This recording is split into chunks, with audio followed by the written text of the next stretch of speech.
काटे तो 60 हुआ, तो 60 ये ऊपर जाएगा तो ये 600 थोड़े होगा, 6000 पर एक और सुनाओ, इतना आंसर। अब 10 पर -10 है तो 1 2 3 4 5 घटा लो तो 36 गुना 10 का पावर -5।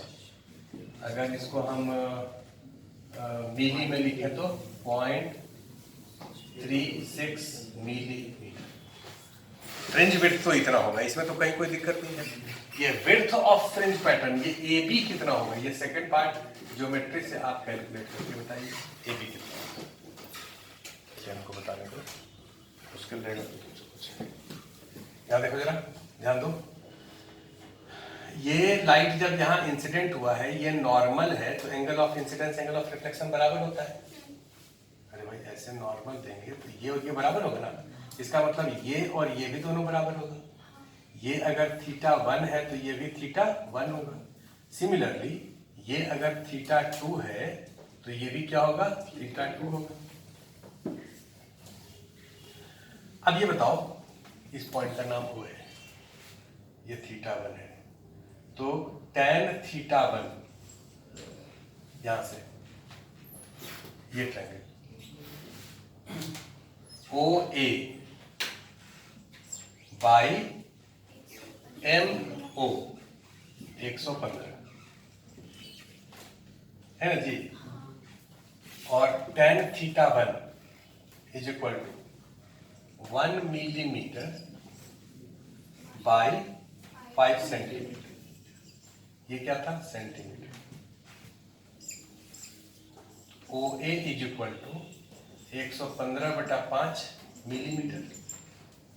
ये तो समझ आ गया। OA निकाल दिए, वैसे ही OB निकाल दीजिए किस एंगल से, tan θ2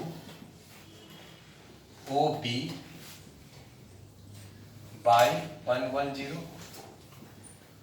और tan θ2 is equal to 1 millimetre by 10 centimetre. तो इधर तो सेंटीमीटर दोनों था ही, तो सेंटीमीटर सेंटीमीटर तोड़ गया, ये भी खत्म हो गया, तो OB हो गया 11 मिलीमीटर।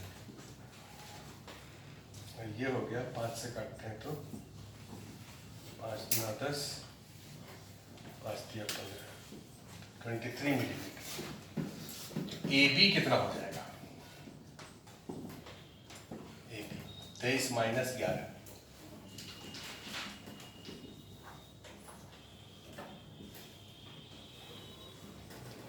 AB हो जाएगा 12 millimetre. Next heading is Fresnel biprism. Fresnel biprism में हम लोग प्रिज्म से दो सोर्स बनाते हैं। प्रिज्म के बारे में आप थोड़ा बहुत पहले से जानते हैं। क्या होता है प्रिज्म, एक ऐसा ऑप्टिकल एलिमेंट होता है जिसमें दो रिफ्रैक्टिंग सरफेस होता है, इसको एंगल ऑफ प्रिज्म कहते हैं। इसका रिफ्रैक्टिव इंडेक्स अगर म्यू है और दोनों तरफ एयर है, और अगर एंगल ऑफ प्रिज्म स्मॉल है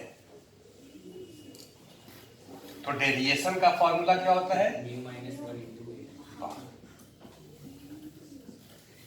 और अगर एंगल ऑफ प्रिज्म बड़ा है तो प्रिज्म फॉर्मूला क्या होता है, mu is equal to sine A plus delta M by 2 sine A by 2। इसको प्रिज्म फॉर्मूला कहते हैं। ये डेरिवेशन 12th में आता है। स्मॉल एंगल ऑफ प्रिज्म के लिए डेविएशन ही होता है।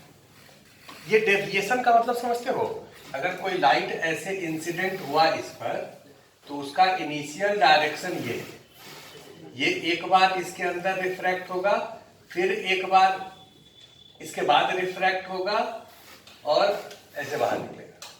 इसको जब पीछे प्रोड्यूस करेंगे तो इस एंगल को डेविएशन कहते हैं। सब जगह डेविएशन का मतलब वही होता है कि इनिशियल जो डायरेक्शन है, जब प्रिज्म से निकला तो कितने से डेविएट किया, है कि नहीं। अगर तुमसे कहें कि यहाँ पर एक सोर्स है, पॉइंट सोर्स है, एक ऑब्जेक्ट है, तो यहाँ से एक रे ऐसे निकला, फिर ऐसे निकला, फिर ऐसे बाहर निकला, दूसरा रे, सब भाई रे डायग्राम जब बनाते हैं तो दो रे आपको निकालना पड़ता है, यहाँ से दो, दूसरा रे सपोज ऐसे, ये ऐसे आया, ये ऐसे, ये तो इसका डेविएशन कितना हुआ है, तो कहोगे सर डेल्टा। इसका डेविएशन कितना हुआ है, तो इसका भी डेल्टा ही हुआ है। डेविएशन यहां पर हो या यहां पर हो या यहां पर हो, कहीं पर भी डेविएशन हो तो फॉर्मूला तो इतना ही है। डेविएशन इसका हाइट पर डिपेंड कर रहा है, ऐसा तो है नहीं। तो इसका भी डेविएशन कितना हुआ है, डेल्टा हुआ है। अब इस लाइन को और इस लाइन को जब पीछे प्रोड्यूस करेंगे और इसको भी पीछे प्रोड्यूस करेंगे, इस ऑब्जेक्ट का इमेज यहां बनेगा। इमेज कैसे निकालते हैं कि रिफ्रैक्टेड लाइट, भाई ये इंसिडेंट रे है और ये रिफ्रैक्टेड रे है। रिफ्रैक्टेड रे को जब पीछे प्रोड्यूस करेंगे, जहां इंटरसेक्ट करता हुआ मालूम पड़ेगा, उसको इमेज कहेंगे। इसका इंटरसेक्शन इधर तो हो नहीं सकता क्योंकि डाइवर्जिंग नेचर का। ये जब डाइवर्जिंग नेचर का था और केवल डिफरेंस क्या हुआ कि यहां जो दो रे ऐसे इंसिडेंट हुआ डाइवर्जिंग नेचर का, यहां से निकलने के बाद ये दोनों रे बेंड कर गया। अगर 1 डिग्री से ये बेंड किया तो ये भी कितने से बेंड किया, 1 ही डिग्री से। मतलब ये एंगल अगर 1 डिग्री है तो ये वाला एंगल भी 1 ही डिग्री है। इसका मतलब ऑब्जेक्ट इससे थोड़ा सा ऊपर दिखेगा। अब जितना ज्यादा बेंड होगा उतना ही ये ऊपर दिखेगा, है कि नहीं। तो एक जो ये प्रिज्म है उससे इस ऑब्जेक्ट का इमेज यहां बना। फ्रेस्नेल क्या किए कि ऐसा ऐसा 2 प्रिज्म लिए, ऐसे ये एक्सपेरिमेंटल सेटअप दिखा रहे हैं। ये 2 प्रिज्म है और एक ऑब्जेक्ट को यहां रखे और स्क्रीन को यहां रखे। ये जो प्रिज्म है इसका एंगल ऑफ प्रिज्म ए है, इसका भी ए है, और ये राइट प्रिज्म है, मतलब ये एंगल कितना है 90 डिग्री। इसका रिफ्रैक्टिव इंडेक्स म्यू है, इसका म्यू दोनों का सेम। ये एक ऑब्जेक्ट को है, इस ऑब्जेक्ट का इस प्रिज्म से इमेज इससे ऊपर यहां बनेगा और इस प्रिज्म से इमेज नीचे बनेगा, उतने ही डिस्टेंस आइडेंटिकल है। तो एक ही सोर्स से ये 2 सोर्स जनरेट हो गया, S1 S2, और उसका इंटरफेरेंस वहां दिखेगा। अब डायग्राम दिखा रहे हैं। ये जैसे इससे इमेज यहां बना, तो ऐसे जो लाइट आया वो रिफ्रैक्ट होकर के ऐसे गया। हम एक रे से इसको दिखा रहे हैं। सपोज एक कोई भी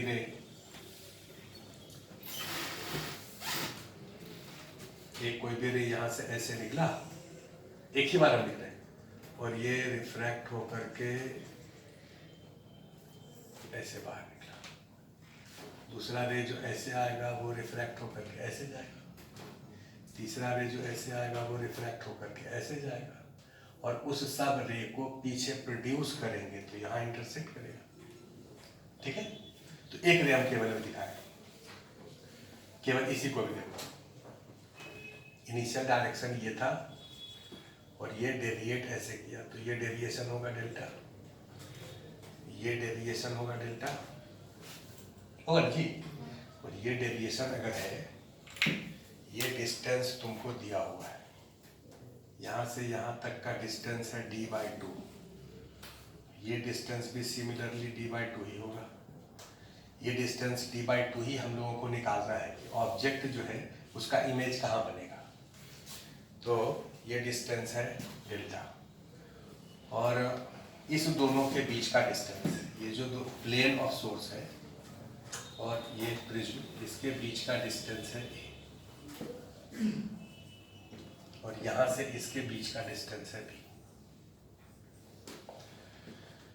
तो ये डिस्टेंस यहां से यहां तक कितना है, a है, और ये डिस्टेंस कितना है, डेल्टा है, और ये डेल्टा तो स्मॉल है, डेल्टा का वैल्यू तो स्मॉल है क्योंकि a का वैल्यू स्मॉल है। तो डेल्टा अगर स्मॉल है तो हम लोग डेल्टा को tan डेल्टा कर सकते हैं, और tan डेल्टा कितना होगा, दिस डिवाइडेड बाय दिस। तो tan डेल्टा लिखिए या केवल डेल्टा लिखिए, डेल्टा को लिख सकते हैं d/2 a। तो d/2 कितना हो जाएगा, this is a delta. Similarly जैसा प्रिज्म ये है बिल्कुल वैसा ही है, यहाँ से रे ऐसे आएगा, वो रिफ्रैक्ट होकर ऐसे जाएगा, प्रोड्यूस करेंगे, यहाँ इमेज बनेगा। तो ये डिस्टेंस भी आप उतना ही कर सकते हैं। अब यहाँ पर इंटरफेरेंस तो दिखा, क्योंकि यहाँ से लाइट ऐसे आकर के इसके रीजन में भी जाएगा, ऐसे भी जाएगा, और यहाँ से लाइट ऐसे आकर के इसके रीजन में भी जाएगा। तो यहाँ पर सब जगह इंटरफेरेंस तो नहीं होगा, लेकिन कुछ एरिया में इंटरफेरेंस होगा जहां पर कि इससे रिफ्रैक्शन के बाद और इससे रिफ्रैक्शन के बाद दोनों एक दूसरे को इंटरसेक्ट करेगा इस स्क्रीन पर। तो इंटरफेरेंस वहां पर दिखेगा, और वो इंटरफेरेंस इस दोनों सोर्स से आता हुआ दिखेगा। ये दोनों सोर्स कोहेरेंट है, आपको समझ आ गया क्यों? क्योंकि एक ही सोर्स से जनरेट हुआ है। यहां पर जो इंटरफेरेंस आपको दिखेगा उसका फ्रिंज विड्थ कितना होगा? तो कहोगे सर दोनों सोर्स हमको पता है, उसके बीच का डिस्टेंस d निकाल लिए हैं, और सोर्स और स्क्रीन के बीच का डिस्टेंस पता है a प्लस बी, तो फ्रिंज विड्थ होगा capital D lambda by small d। Capital D के जगह पर a प्लस बी, और स्मॉल d कितना? 2a lambda. एक बार और लिख देते हैं, a plus b lambda by 2a, और लैम्डा की जगह कर दीजिए new minus 1।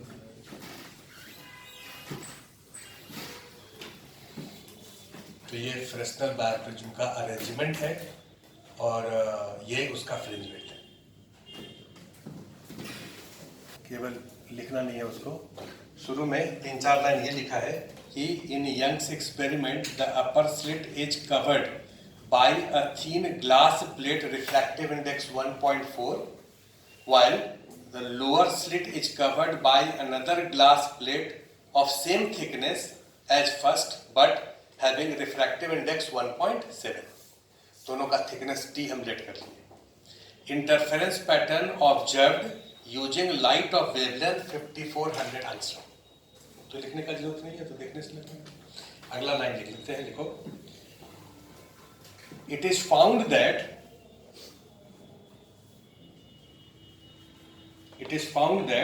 point P on the screen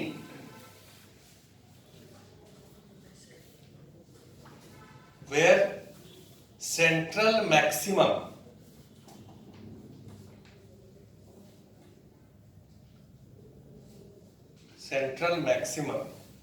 fell before the glass plate were inserted। Fell before the glass plates were inserted, were inserted,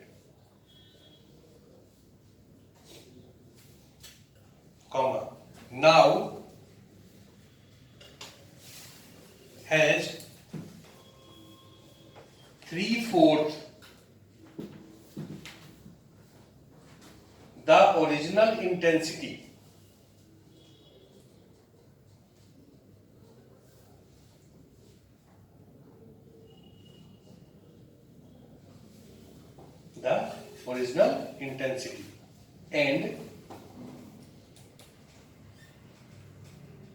and it is between 4th maximum and 5th minimum।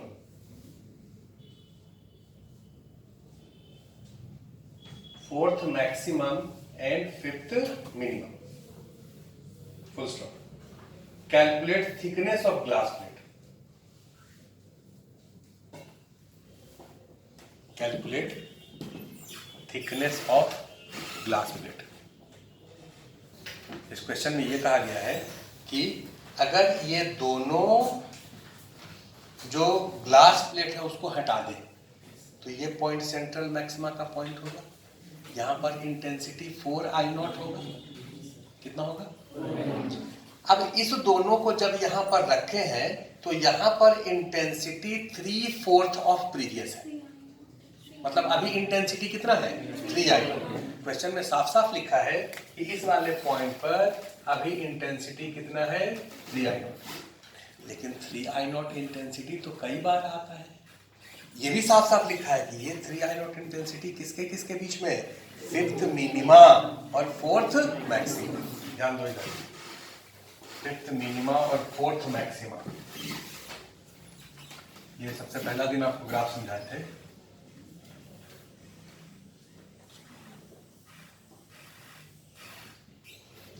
ये central maxima है, ये first maxima है, ये second maxima, third maxima, fourth maxima.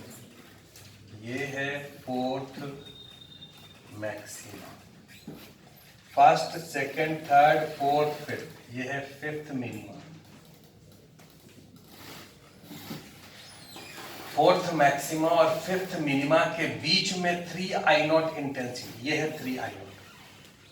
ये पहले बताओ कि 3I0 intensity जो है उसके करस्पॉन्डिंग सबसे पहला फेज डिफरेंस कितना आएगा? 3I0 के करस्पॉन्डिंग कहोगे कि सर निकाल लेते हैं, I equal to 4I0 cos square 5/2, 3I0 by 4I0 equal to cos square 5/6, तो cos 5/2 का वैल्यू हो जाएगा √3/2, तो 5/2 कितना हो गया? 30 डिग्री, है कि नहीं? cos कितना होता है √3/2? 30 डिग्री, 5/6, तो 5 कितना हो गया? 5/3, तो ये वाला पॉइंट आएगा π/3 पर। कितना पर आएगा? π/3। अब यहां से मैक्सिमम से ये डिस्टेंस कितना है? π/3। ये वाला भी तो मैक्सिमम है, तो यहां से 3I0 जो होगा ये डिस्टेंस कितना होगा? π/3, और यहां का कितना होता है? 2π, सॉरी 2π, यहां का कितना होगा? 8π, 8π ना जी, ये 2π, 4π, 6π, 8π। तो इस वाले पॉइंट पर फेज डिफरेंस कितना होगा? यहां पर 8π प्लस π/3। पाथ डिफरेंस कितना होगा? 8π का मतलब 4 लेमडा, पहला मैक्सिमा पर लेमडा, 2 लेमडा, 3 लेमडा, 4 लेमडा, तो 4 लेमडा ये हो गया, और इसका plus lambda by 6। Path difference हो गया 6 चौका 24 से 25 लेमडा बाई 6। ये सब कैलकुलेशन तो शुरू में किए थे, पहला दिन किए थे। तो यहाँ पर पाथ डिफरेंस डेल्टा पी इस वाले पॉइंट पर कितना होना चाहिए? 25 लेमडा बाई 6। अब पाथ डिफरेंस देखो निकालते हैं। यहाँ से जो भी लाइट आएगा वो यहाँ से ऐसे आएगा, यहाँ से जो भी लाइट आएगा ऐसे आएगा, तो बाकी इधर और इधर तो पाथ सेम ही है। इसके पहले पाथ सेम ही था क्योंकि पैरेलल बीम ऑफ लाइट था, केवल पाथ यहाँ और यहाँ पर डिफरेंस होगा। तो ये पाथ कितना? 1.4 माइनस 1 इंटू टी, और ये वाला पाथ कितना? 1.7 माइनस 1 इंटू टी। ठीक है? नहीं गलती, सॉरी, ये वाला पाथ कितना? 1.7 टी, न्यूटी ना, और ये वाला पाथ कितना? 1.4 टी। तो इस दोनों में डिफरेंस कितना? इतने के बराबर। तो नेट पाथ डिफरेंस यहां पर जो है वो तो इतना ही क्रिएट होगा, और ये पाथ डिफरेंस कितने के बराबर होना चाहिए? 25 लेमडा बाई 6। यही तो एक लाइन लिखना था। ये कैलकुलेशन तो आप देख करके करेंगे, ये कैलकुलेशन तो पहले ही आप कर चुके हैं, कई बार कर चुके हैं यार। तो लिखना तो केवल यही एक लाइन था कि पाथ डिफरेंस 25 लेमडा बाई 6 होना चाहिए। अब लेमडा तुमको दिया है, टी का वैल्यू निकालना।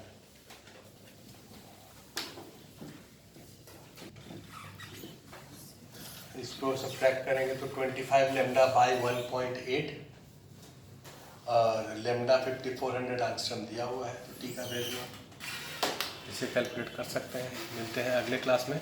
अगले क्लास में हम लोग डिफ्रैक्शन और पोलराइजेशन पढ़ेंगे, तो डिफ्रैक्शन अगले क्लास में पढ़ेंगे।